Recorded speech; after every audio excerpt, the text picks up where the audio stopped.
Alrighty, so I've got a new helicopter today. This is the Blade 450 3D. This thing is like 12 years old, and I bought it from the same gentleman that I bought the 500 from. It is a brand new Blade 450 3D. He never flew it because for the same reasons that he never flew the 500, he just wasn't quite ready. And he ended up getting out of helicopters for a while. He's getting back into it now, but I was very happy to buy this from him. It's a ready to fly, but he did not have the radio with it. He actually traded the radio out of this thing like 6 years ago for a first gen DX6 when those first came out. So I bought just the helicopter, and I think I got just the helicopter for a very good price for it to be brand new.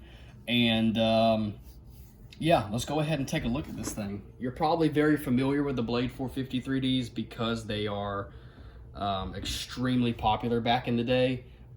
It was one of those helicopters that people would go to after they learned how to fly the micro collective pitch helis, like the little MCPX or whatever was back around that time. And they still make the 450 chassis even today. It's the 330 now, but it's almost the exact same helicopter. It is a 450 with a few upgrades, and I'll note those. But so that means parts is still decently available. You know, it's really not that big of a deal. If you were really in a pinch, you could throw the 330 carbon fiber blades on this thing. It would probably run okay. The blades are a little different now, the flybarless compared to the flybar blades, but you could probably do it. I don't see why you wouldn't be able to. But yeah, this thing's got a real charm to it. I really like this little Lexan canopy here, and like I said before, this is a brand new 450. The only time it's been flown is by myself. Right before I purchased it, I was able to do the maiden on this and the 500 and make sure everything worked out fine, and it did. And so when it comes to buying old helicopters, you got to make sure everything works before you get it. But the really cool thing about the 450 here is you could probably convert it to flybarless rather easy. I mean, you could upgrade the electronics. It's really not that hard. They pretty much make all of the main components down here still. You can still get upgrades for these things. Like you can get a carbon fiber boom for this, aluminum upgrades. Yeah, so the 450 3D is definitely a less stressful helicopter to own if you're wanting to own an older helicopter. The 500 is definitely something where you really got to be careful because they just don't make hardly anything for that anymore. But the 450 here, because they still make the helicopter essentially, it's really not all that sketchy. But I guess it depends on how much money you're wanting to put into an old helicopter, right? The new 330, which is practically this helicopter, is like $400 and some today. Now, of course, that comes with flybarless system, carbon fiber blades, much better electronics. You know, you get the gist. But they still sell it, and they still value it pretty high. Let's take a look at it real quick. Let me go ahead and take off this Lexan canopy here, which is extremely tough here, because these little canopy grommets have not been worn in yet. Lexan canopy, a little bit of metallic in the background. I actually really like the way this thing looks. Very classic. Really pretty little Lexan canopy. Nothing wrong with that. Set that off to the side. And here is the 450. Plastic chassis, straight cut main gear, little 420 size brushless motor, the little translucent cased E-flite servos that we're all very familiar with. A DSMX receiver. That's awesome that it's running on DSMX. You have your tail gyro up here, which is the G210, nothing special there. And you have an E-flite 35 amp ESC sitting under there with way too much excess wiring. I'm gonna have to do something about that. That is not very pretty, is it? But that's how it came. An aluminum boom, little carbon fiber boom supports there. You can see your tail servo right there. Your swash plate is a mixture of plastic and aluminum, plastic follower arms, plastic non-adjustable links up here on the flybar, and an aluminum head or hub up here, or whatever you'd like to call that, and plastic blade grips. Let me turn this over. Plastic blade grips and wooden blades. I've never flown a helicopter with wooden blades until now. They're coated in white ultra coat. It'd be really cool to coat these in a different color, like red. I think that would be really, really nice. I actually have some red ultra coat from when I was doing some recovering on my Valiant, and yeah, it actually would be really cool if I get bored one day. Let's move down to the tail section here. Tail section is the same as the 330, nothing special here. Plastic white blades, plastic grips, an aluminum head there, plastic tail case. Everything is set up the same today. I was on a flybarless helicopter, and there's your plastic tail case there.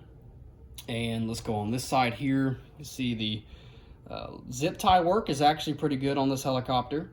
But yep, that's it. No serial receiver or extra receivers, just straight, it's not big enough where they need to have that. So you don't have the complications of having to mount that. And an EC3. Cool, right? Okay, so the 330 that they make today, I'll go over the differences that I noticed between this and the 330. First difference is the 330 has a 450 sized motor. This has a 420. The 450 has a helical cut main gear.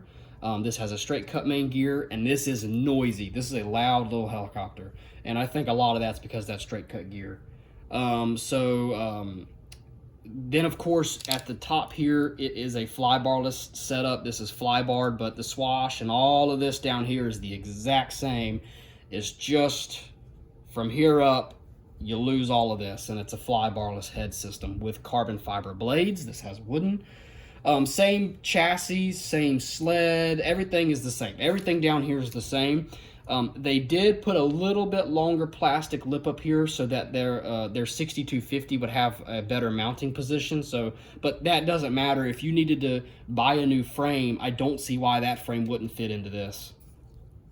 The only other thing that I noticed that the 330 had differently, I went to my local hobby shop and actually compared it. They had one in stock, so I looked at it. The only thing is the tail case is different. The 330 tail case no longer has a slit right here, and so they probably just strengthened up the tail case a little bit. The 330 is also spinning higher RPMs, and it has more power, so there's probably why they decided to upgrade that tail. But you can still get upgrades for this. You can still get carbon fiber boom. You can still get aluminum upgrades. And I really don't see why you wouldn't be able to put a flybarless head on this if you really wanted to.